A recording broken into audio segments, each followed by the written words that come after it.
this incredible migration, which takes place between 1946 to 1966. In the late 40s, you had a lot of Puerto Ricans who were contracted farm workers. And one of the most traumatic experiences of my life was leaving Puerto Rico when I was 4 years old. My father came to the United States looking for work. He ended up in New York and Buffalo and working on, different farms out there and those sorts of things. But then he moved to Chicago.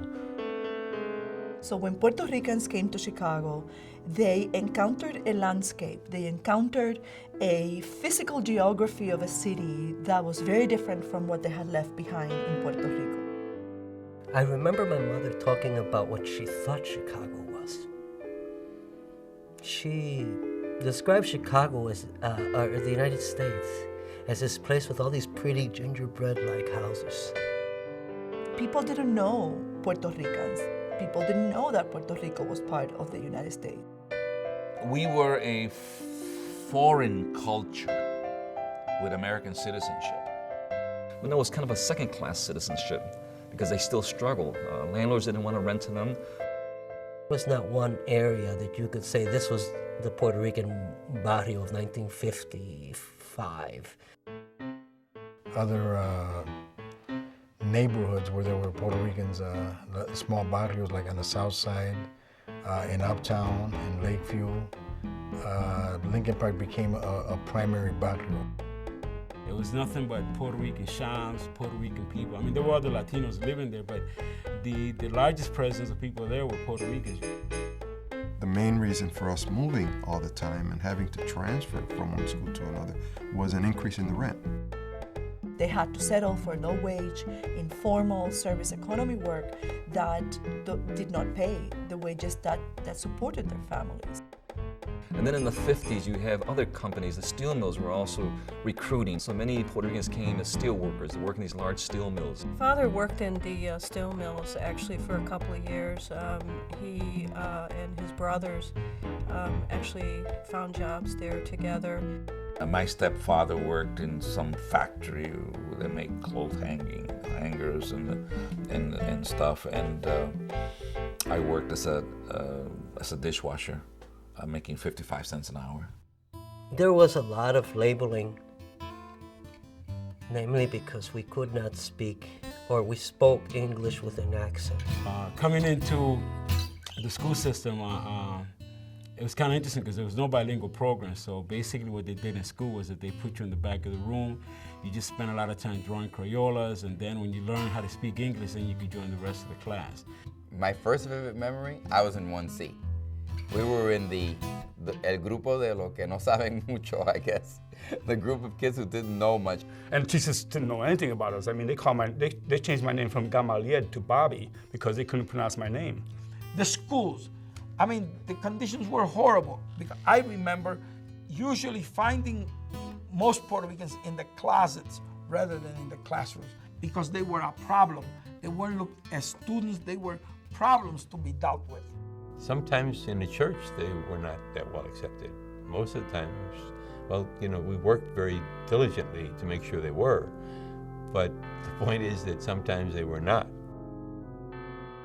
Many parishes refused to have Puerto Ricans as parishioners in their church.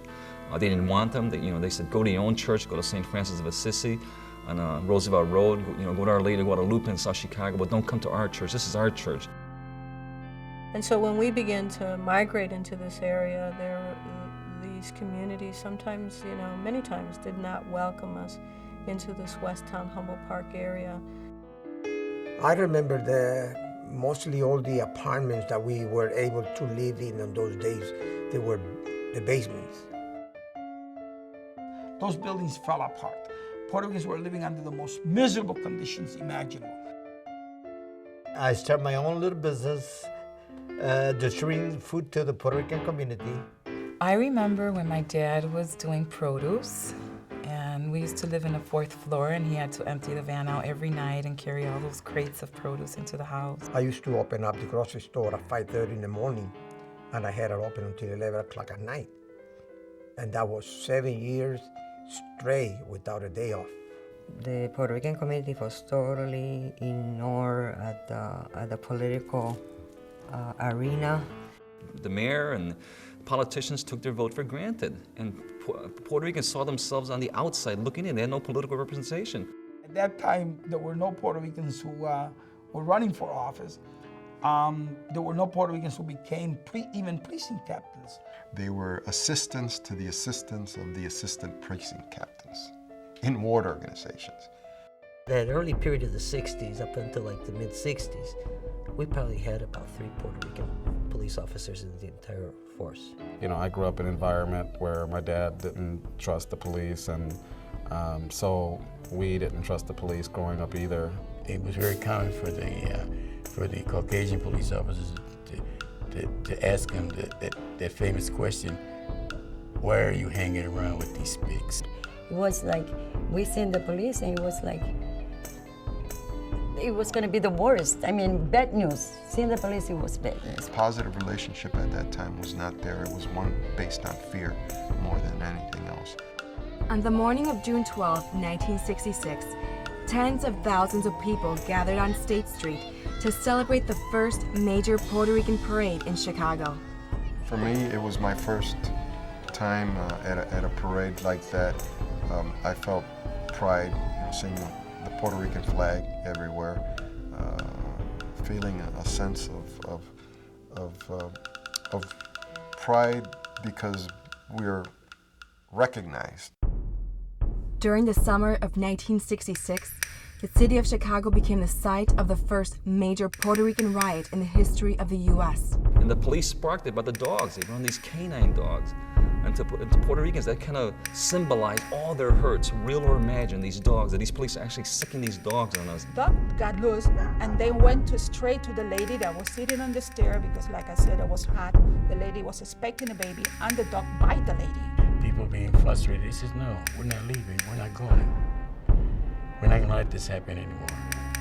That's when, out of nowhere, those kids came in. They start fighting with the police start hitting them. Running from Division and California, I mean, just running toward Western Avenue. I mean, hundreds of people just running. But there were streams of blues. They would come into these wagons and they would open the door and you would see all of these streams of blue, people with their nightstick. And as people rioted, and we could say, well, there was violence, there was horrible things, and it's true.